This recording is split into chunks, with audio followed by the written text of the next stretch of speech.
말 하나로 사실상 미국을 휘어잡고 있었던 트럼프 대통령을 상대로 한국의 하버드 학생이 조목조목 팩트로 반박하여 트럼프를 당황시켜버린 이야기가 있습니다.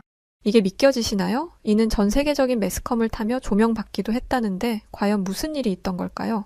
안녕하세요. 저는 미국 국적의 로렌스라고 합니다. 어릴 땐 멋진 여장군이 되고 싶었지만 지금은 국제정치학을 전공 중인 평범한 대학원생이에요. 하지만 언제나 마음속에는 튼튼하고 멋진 여장군으로서의 로렌스가 살아 숨쉬고 있죠. 세상엔 언제나 정의가 중요하다고 생각하는 약자의 수호신 로렌스 장군 말이에요. 무튼 그랬던 저라 저는 어릴 때부터 뉴스에서 국제 분쟁이나 정치적 이슈가 나올 때마다 부모님께 질문하곤 했답니다. 저 나라들은 왜 자꾸 싸우는 거야? 그럼 왜 하필 저기에 미국이 끼어드는 건데? 라고요. 지금 생각하면 우리 부모님도 참 난감하셨을 것 같아요. 이걸 어디서부터 어디까지 설명해 주느냐도 그렇고요. 하지만 그럼에도 불구하고 지금의 저를 여기까지 있게 만들어준 게 바로 그 질문들이었던 것 같아요. 그렇게 꿈을 안고 성장했지만 최근엔 저도 남들과 다름없이 삶에 찌들어 큰 꿈 없이 그저 그렇게 대학원 생활을 하고 있었답니다. 그러던 제게 마치 마른 하늘의 날벼락처럼 갑자기 뚝 떨어져 제 정의감을 불타게 한 한국인 사건이 있었는데요. 지금부터 설명해 드릴게요. 평소와 다름없던 이번 학기, 저는 현대 군사력과 경제 발전이라는 강의를 수강하게 되었어요. 솔직히 말하면 처음에는 제가 들어본 중 제일 재미없는 강의가 될 거라는 생각이 들었죠. 군사력은 재미있어 보였지만 경제 발전은 재미없어 보였거든요.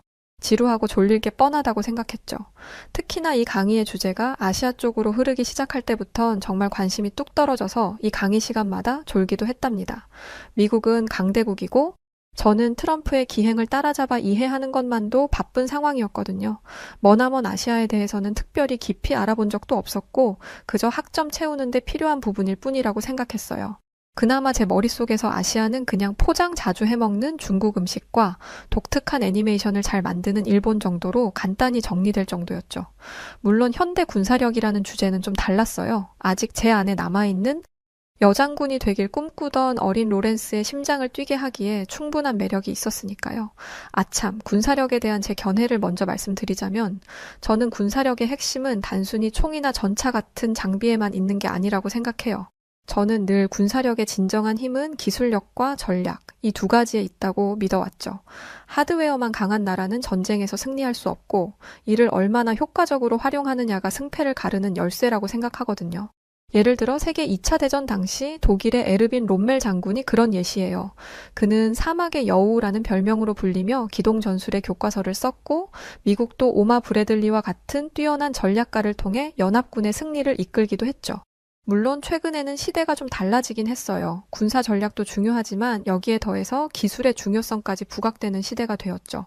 그러다 보니 특히 AI 기술이나 사이버전 같은 신개념 전쟁 분야도 꽤나 흥미로운 분야로 거듭난 것 같아요. 이 분야에서는 몇몇 국가들이 굉장히 주목받고 있는데 솔직히 저는 처음에 다른 나라들 사이에 한국이라는 나라가 이 리스트에 올라 있으리라고는 상상도 못했어요. 제가 알기로는 AI 기술이나 방위산업 쪽에서는 늘 미국, 중국, 러시아 정도가 선두에 서 있는 줄로만 알았거든요. 그런데 이번 강의를 준비하며 우연히 알게 된 이름이 있었는데 바로 로버트 에이브럼스 장군님이세요. 이분은 한미연합사령관을 역임한 미국의 장군인데 인터뷰에서 한국의 군사력과 기술력을 굉장히 높이 평가하더라고요. 그는 특히 한국이 자체적으로 발전시킨 방위산업, K 시리즈의 장비들이 세계적인 수준이라고 말했어요. 이 말을 듣고 저는 머릿속에 큰 물음표 하나가 자리한 상태였죠. 그냥 예의상 한 말인가 하는 생각까지 했을 만큼요. 아시아 쪽으로 강의 주제가 흘러가자 제 머릿속엔 그나마 이 생각 하나가 자리 잡고 있었어요. 다른 건 다 흥미없지만 과연 한국이 정말로 그렇게 굉장한 나라라는 게 사실일까? 아니면 에이브럼스 장군이 그냥 동맹국이라 덕담을 한 걸까? 물론 지금은 그런 의문을 가지고 강의실에 들어섰던 제 자신을 돌이켜보면 참 편협했구나 싶기도 하답니다.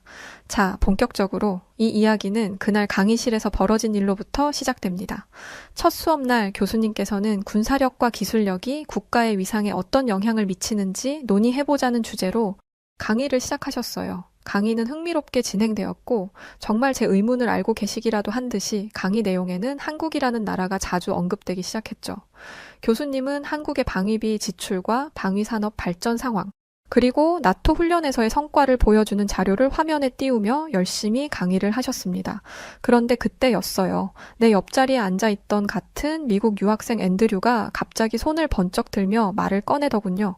교수님, 강의는 더 정확해야 한다고 생각합니다. 솔직히 말해서 말이 좋아 그나마 살아남은 거지 한국이 무슨 군사 강국인가요?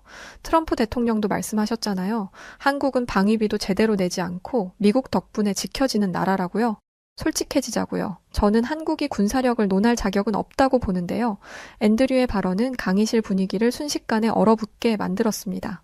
몇몇 학생들은 고개를 끄덕이며 동조했지만 다른 학생들은 불편한 표정을 감추지 못했습니다. 저는 조용히 그의 말을 듣고 있었지만 이 발언이 과연 타당한지 의문이 들기 시작했어요. 그래도 에이브럼스 장군이 인정한 한국인데 저런 소리를 들을 정도인가 싶었거든요. 그때 강의실 앞쪽에 앉아있던 한 학생이 손을 들었어요. 평소 조용했지만 성적이 항상 우수권이어서 얼굴과 이름은 알던 학생이었는데요. 저는 그 순간 아! 하는 소리를 내고 말았습니다. 왜냐면 그 학생이 바로 한국인이었거든요. 모두가 순식간에 그 학생에게 시선이 집중된 그 순간 교수님은 그를 향해 고개를 끄덕이셨어요. 저는 그가 앤드류에게 네가 뭘 아냐고 비난을 퍼부을 거라고 생각했죠. 그런데 그 친구는 오히려 차분하게 말을 시작했어요. 방위비 분담에 대한 말씀을 하셨는데 그 발언은 조금 오해가 있는 것 같습니다. 한국은 GDP 대비 2.7% 이상을 국방비로 지출하고 있거든요. 이는 나토의 권장 기준을 훨씬 초과하는 수치입니다. 미국과 비교해도 크게 차이가 나지 않죠. 지금 그 말은 미국도 방위비를 제대로 내지 않는다는 이야기나 마찬가지입니다. 그렇게 생각하시는 건가요? 라고 말이죠. 예상치 못하게 실질적으로 수치, 숫자를 가지고 말을 하자 모두가 당황스러워하는 분위기였어요. 약간 그런 거 있죠. 경기를 보는데 누구나 다 질 거라고 생각했던 제일 약한 학생이 알고 보니 전설의 선수의 후손이어서 엄청난 힘을 가지고 있었다 이런 분위기요. 물론 가장 당황스러워하는 사람은 앤드류였습니다. 앤드류는 급하게 자신의 자료를 뒤적거리더니 이내 뭔가를 찾은 듯 의기양양한 얼굴로 대응하기 시작했어요. 오케이, 그렇다 치죠. GDP 대비 비율이 높다는 건 인정합니다. 하지만 문제는 그게 아니에요. 그 돈으로 실제로 뭘 해냈느냐가 중요한 겁니다. 한국이 자주 국방을 이야기하지만 결국 미국이 없으면 북한과의 대치를 어떻게 유지하겠습니까? 미군이 철수한다면 한국의 방어력이 지금처럼 유지될 수 있다고 보세요? 그리고 K방산? 뭐 그런 거 다 좋습니다. 하지만 나토 훈련에서 인정받았다니 그건 결국 동맹국이니까 미국이 뒤에서 지원해준 거 아니겠습니까? 한국은 결국 도움을 받아 간신히 위상을 유지하는 것뿐이에요. 허울뿐이라고요. 물론 솔직히 말해서 한국 같은 나라가 미국처럼 글로벌 군사력을 가질 필요도 없긴 합니다. 미국이 뒤에서 지원해주고 있는데 굳이 자주 국방이니 뭐니 하면서 돈 낭비할 필요가 있겠나요?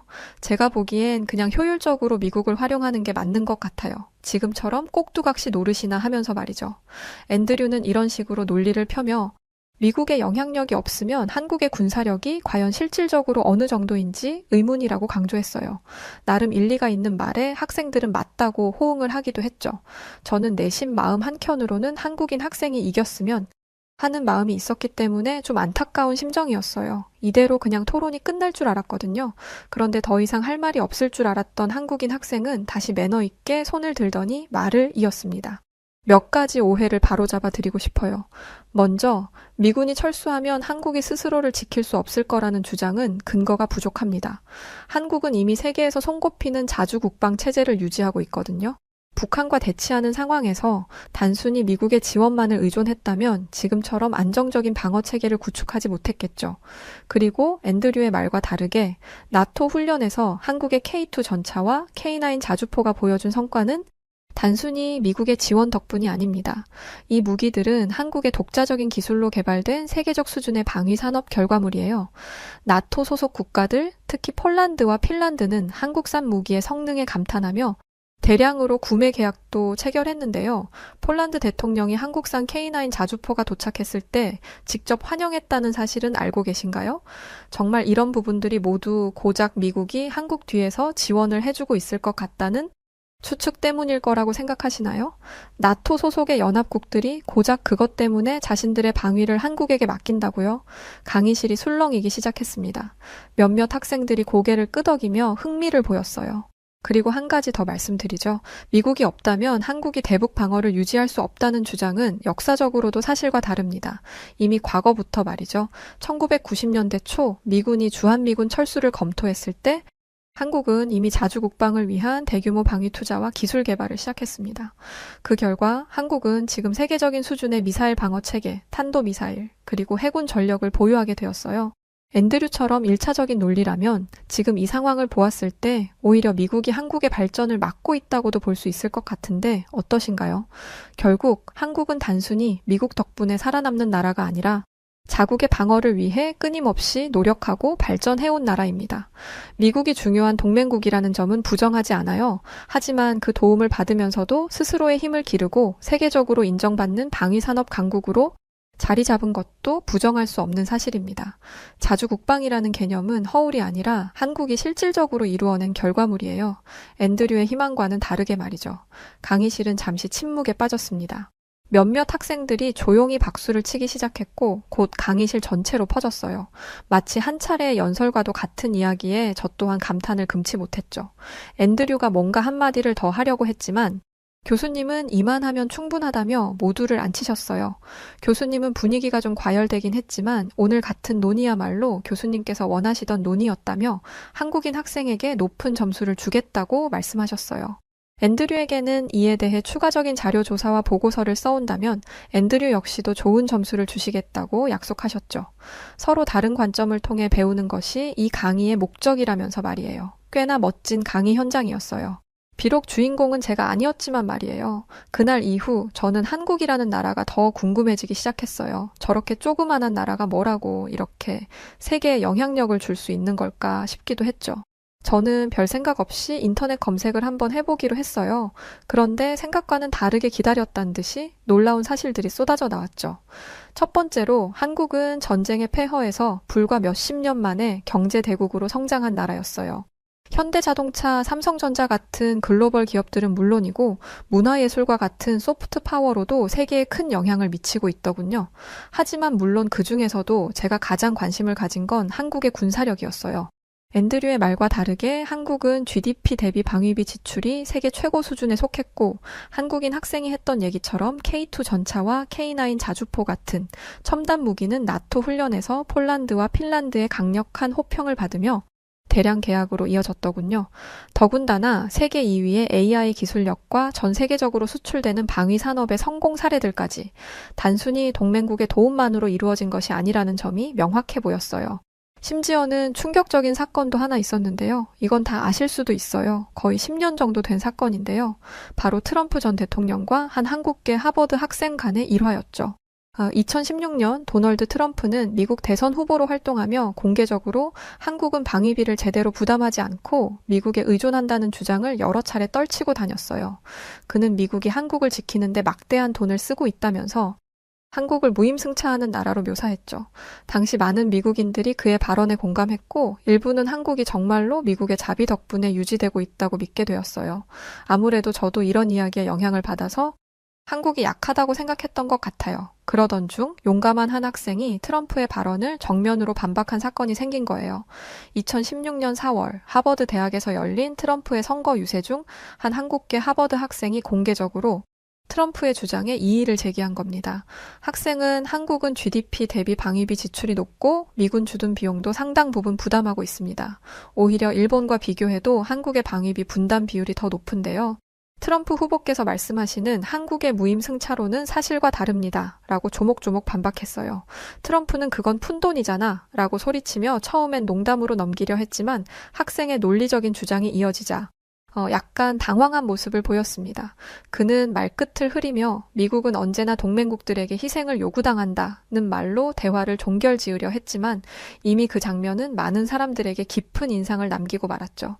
이게 믿겨지시나요? 말빨 하나로 사실상 미국을 휘어잡고 있다 해도 과언이 아닌 트럼프가 이 어린 학생에게 말빨로 밀려서 당황하는 모습이 전 세계적으로 매스컴을 타다니요. 굉장한 사건이었죠. 이 이야기를 접한 저는 충격을 받고 말았어요. 트럼프에게 반박하다니 이런 게 문제가 아니라 정확한 데이터를 바탕으로 한국의 현실을 당당히 이야기한 한국계 학생의 태도에 더 감탄했죠. 그 학생은 자신이 믿는 바를 논리적으로 두려움 없이 표현하고 있었어요. 아, 이게 한국인의 기계인가? 강의실에서 앤드류를 반박했던 한국인 학생의 모습이 떠오르더라고요. 비슷한 모습이었습니다. 그 순간 깨달았어요. 이 두 사례는 한국이라는 나라가 어떻게 군사력과 경제력까지 강한 나라로 거듭날 수 있었는지를 이해하게 만들어주는 기반과도 같았어요. 한국의 강점은 자신감, 그리고 명확한 상황 판단, 또 불합리한 비판에 맞서 싸울 수 있는 용감한 태도에서 비롯된다는 것을요. 한국이 괜히 호랑이의 민족이라고 불리는 게 아닌 것 같더라고요. 저는 점점 더 한국에 빠져들기 시작했습니다. 작은 반도 국가가 이렇게 큰 영향력을 가지게 된 배경은 무엇인지, 도대체 그 문화적 자신감은 어떤 역사적 노력에서 시작된 건지 더 궁금해졌죠. 며칠 후 수업 시간에 조별 과제가 발표되었습니다. 저는 영국에서 온 친구 알렉산더와 팀을 이루게 되었죠. 알렉산더는 마치 유복한 환경에서 엘리트 교육만 받고 자란 것이 얼굴에 쓰여 있는 것 같은 친구였어요. 이름부터가 알렉산더라니 다들 한 번씩 웃기도 하고 힐끔 괜히 한 번 더 보기도 하는 친구였죠. 깔끔한 옷차림에 품격 있는 말투, 자신감 넘치는 태도까지 그야말로 금수저라는 단어가 어울리는 친구였거든요. 알렉산더는 역시나 자신감 넘치는 표정으로 제게 말했어요. 자기가 생각한 주제는 이미 있다고요. 바로 유럽 방위 산업과 군사력이었죠. 뻔한 이야기였어요. 저는 그에게 단호하게 말했죠. 아니, 이번 주제는 한국이 좋겠다고요. 네, 당연히 충돌이 일어났어요. 전쟁의 서막이랄까요? 그는 답답한 듯이 우아한 영국인 말투로 말했어요. 갑자기 웬 뜬금없는 한국이냐는 거냐며 유럽이 방위 산업의 중심이라고 말이죠. 독일, 프랑스, 이탈리아, 그리고 영국까지 모두가 방위 산업의 역사를 이끌어온 나라들이라고. 알렉산더는 마치 잘못된 선택을 하고 있는 중생을 구제해주고 싶다는 듯한 눈빛으로 말했습니다. 저는 웃음을 애써 참으며 대답했어요. 그건 알지만 네 생각과 다르게 한국도 엄청나다고 말이에요. 얼마 전에 앤드류 못 봤냐고도 말했어요. 앤드류가 당한 그날의 망신이라니? 알렉산더는 약간 당황한 듯 보였지만 애써 이를 감추는 것 같았죠. 알렉산더는 생각하는 듯 하더니 이렇게 제안을 해왔어요. 각자 자료를 조사해와서 어떤 주제로 보고서를 쓸지 결정하자고. 제가 가져온 자료가 더 흥미롭다면 한국으로 하겠지만 그럴 가능성은 아주 낮을 거라고 하며 말이죠. 그래, 괜찮은 생각이다 싶었어요. 저는 자신 있었거든요. 그렇게 각자 자료를 조사하기로 하고 며칠 뒤 저희는 약속한 스터디룸에서 다시 만났습니다. 알렉산더는 의기양양한 표정으로 앉아 있었죠. 그런 그를 보자니 살짝 걱정도 되긴 하더군요. 이 녀석 또 얼마나 방대한 자료를 준비해왔을까 싶어서요. 알렉산더는 항상 철저히 준비해오는 타입이라 유럽 방위 산업에 대한 자료가 얼마나 탄탄할지 예상이 갔거든요. 그리고 이윽고 알렉산더가 입을 열었어요. 로렌스, 난 우리가 합리적인 결정을 내려야 한다고 생각해. 또 그 우아한 말투로 아주 형식적인 이야기를 하고 있었죠. 저는 한숨을 내쉬었어요. 일단 자료나 좀 보자고 하려는데 그때 알렉산더의 입에서 뜻밖의 이야기가 나오더군요. 그래서 이번 자료는 한국을 기반으로 보고서를 쓰는 게 맞겠어 라고 말이죠. 엥? 이게 무슨 소리지? 유럽이 최고라더니 왜 갑자기? 하는 얼굴로 저는 알렉산더에게 되물었어요. 그러자 알렉산더는 자신이 준비해온 방대한 자료들을 띄우며 말하더군요. 유럽 방산 현황을 조사하던 중에 흥미로운 사실을 알게 됐거든. 지금의 유럽 국가들은 자신들만의 힘을 믿던 과거와는 달라. 유럽 국가들이 최근에 제일 많이 의존하고 또 희망을 갖고 있는 곳이 어딘지 알아? 바로 한국이야. 한국 방산 기업이라고. 특히 모두가 말했던 나토 훈련 자료를 자세하게 살펴봤는데 한국의 전차와 자주포뿐만 아니라 여러 방산 무기들이 엄청난 평가를 받고 있더라고. 그는 자료를 넘기며 말했습니다. 폴란드와 핀란드가 한국 장비를 대량 구매한 사례, 나토 훈련에서 K2 전차와 K9 자주포가 보여준 기동력과 정확성, 그리고 폴란드 대통령이 K9 자주포를 맞이하며 기념사진을 찍는 장면까지 포함되어 있었죠. 저조차도 이렇게 자세하게는 아직 조사하지 않았어서 그 기념사진을 보고 있자니 허 하는 소리가 나오더라고요. 여기 봐. 폴란드 대통령이 한국산 K9 자주포가 도착했을 때 직접 환영 연설까지 했어. 심지어 기존의 독일제 전차를 쓰던 나라들이 이제는 K2 전차로 교체를 고려하고 있더라고. 유럽 방산 강국이라고 불리던 나라들이 왜 한국 장비를 선택했는지 생각해보면 이건 정말 대단한 일이야. 알렉산더는 아직 끝나지 않았다고 더 큰 게 있다는 이야기를 꺼냈습니다. 바로 한국과 사우디아라비아 간의 잠수함 계약 협상 이야기였죠. 알렉산더는 노트북 화면에 한 기사를 띄워주었습니다. 사우디아라비아가 한국의 장보고 3 잠수함 기술에 엄청난 관심을 보이고 있다는 내용이었는데요. 이 잠수함이 세계적인 수준의 리튬 이온 배터리를 탑재했고, 이 배터리 덕분에 기존 디젤 엔진 잠수함보다 작전 지속 시간이 훨씬 길어졌으며, 특히 사우디가 걸프 해역에서의 작전을 위해 잠수함 전력을 강화하려고 하려던 중이라 기존의 프랑스제와 독일제 잠수함 대신 한국 잠수함을 우선적으로 검토하고 있다는 것이었어요. 그는 화면을 넘기며 자료를 더 보여줬습니다. 게다가 이 잠수함은 3,000톤급으로 중형급 잠수함임에도 불구하고 수직 발사 시스템 VLS를 탑재해 장거리 탄도미사일까지 발사할 수 있어. 사우디는 이 무기를 통해서 이란과의 군사적 경쟁에서 우위를 점하려고 하고 있는 것 같아 알렉산더는 잔뜩 들뜬 것 같았습니다. 아무래도 이번 보고가 아주 잘 될 거라는 기대감이 있는 것 같았어요. 사우디는 잠수함 도입에 대해 기존의 프랑스와 긴밀히 협력해 왔는데 이제 한국을 더 진지하게 고려하고 있어.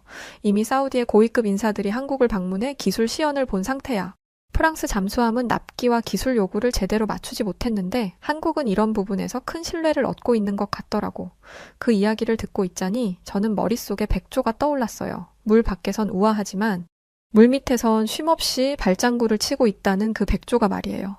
한국은 늘 우아하고 조용하게 지내오고 있는 것 같았지만 사실 누구보다도 치열하게 경쟁력을 키우고 있었던 거죠. 이게 끝이 아니었습니다. 알렉산더는 이어서 한국의 전투기에 대한 이야기도 꺼냈어요. 그 주인공은 한국이 개발한 KF-21 보라매였죠. 한국이 독자적으로 개발한 4.5세대 전투기인데 인도네시아랑 공동 개발한 거라 국제적으로도 큰 관심을 받고 있다고 하면서요. 그는 KF-21의 사진을 보여주며 말했어요. 이 전투기는 스텔스 기능은 기본이고 AESA 레이더와 다목적 미사일 시스템 같은 최신 기술이 다 들어가 있어. 특히나 중요한 건 한국이 이걸 자체적으로 개발했다는 거지. 이 전투기가 제대로 자리 잡히면 한국은 전투기 수출에서도 큰 영향력을 발휘하게 될 거야. 이미 동남아시아와 중동 지역에서 관심을 보이는 나라들이 많아지고 있거든. 어때? 이렇게 되면 우리가 한국에 대해서 무조건 발표해야 될 것 같지 않아? 흥분한 알렉산더를 보며 저는 웃음을 터뜨리고 말았어요. 그래, 거봐.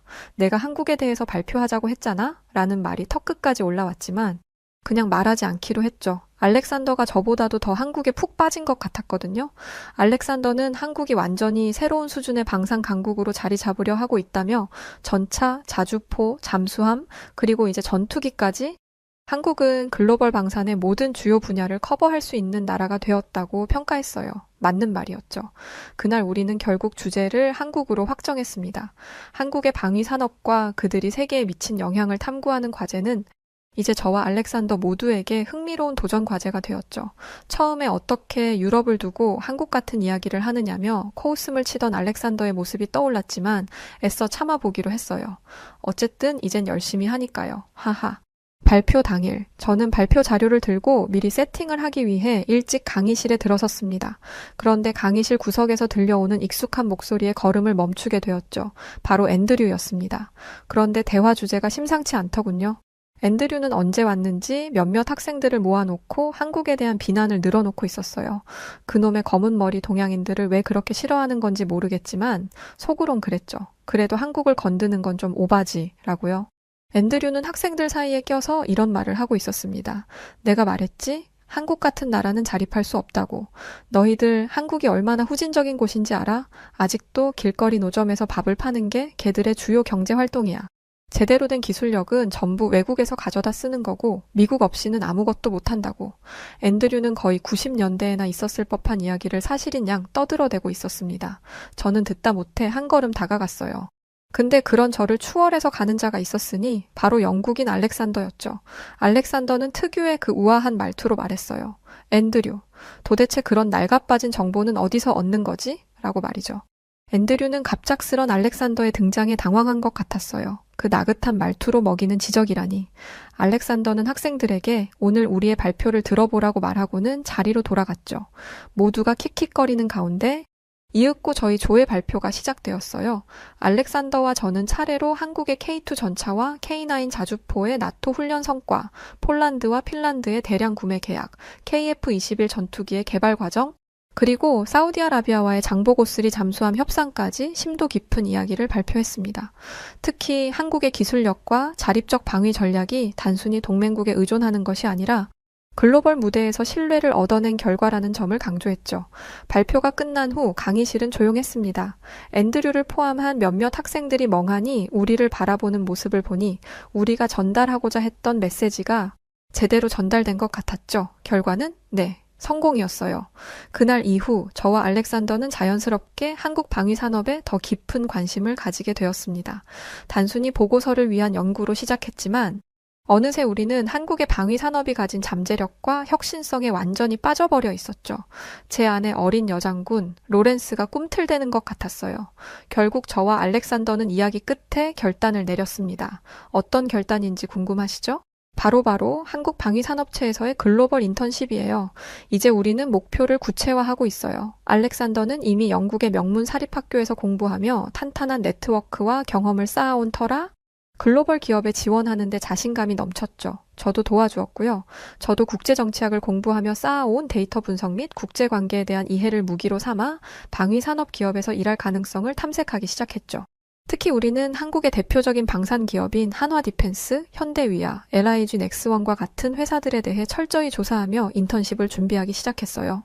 한화디펜스의 K9 자주포 개발 과정, LIG 넥스원의 미사일 시스템, 그리고 현대위아의 차세대 군사장비 생산 라인 등 각 기업이 방산 분야에서 이룬 성과들은 우리의 흥미를 더욱 자극하기 충분했어요. 우리는 이제 함께 자료를 모으고 지원서와 자기소개서를 준비하며 우리의 새로운 목표를 이루기 위해 준비하고 있어요. 이제 우리는 새로운 여정을 시작하려 해요. 한국 방위산업을 이해하고 그 혁신적인 발전에 기여하러 갈 거예요. 작은 아이디어가 만들어낸 큰 변화처럼 우리의 도전도 언젠가 큰 결실을 맺을 것이라 믿으며 한국, 저희를 기다려주세요. 지금 달려갑니다. 네, 오늘 사연 여기까지입니다. 작은 강의실에서 시작된 하나의 논쟁이 두 사람의 목표를 바꾸고 한국이라는 나라를 새로운 시각으로 바라보게 만든 이야기였는데요. 한국이 전투기나 전차는 물론 이제는 잠수함까지 수출하면서 세계 무대의 주인공이 되어가고 있다는 이야기는 언제 들어도 참 반가운 이야기인 것 같습니다. 앞으로도 멋진 도전을 이어갈 우리나라 기업들, 그리고 또 로렌스와 알렉산더의 여정이 기대되지 않으신가요?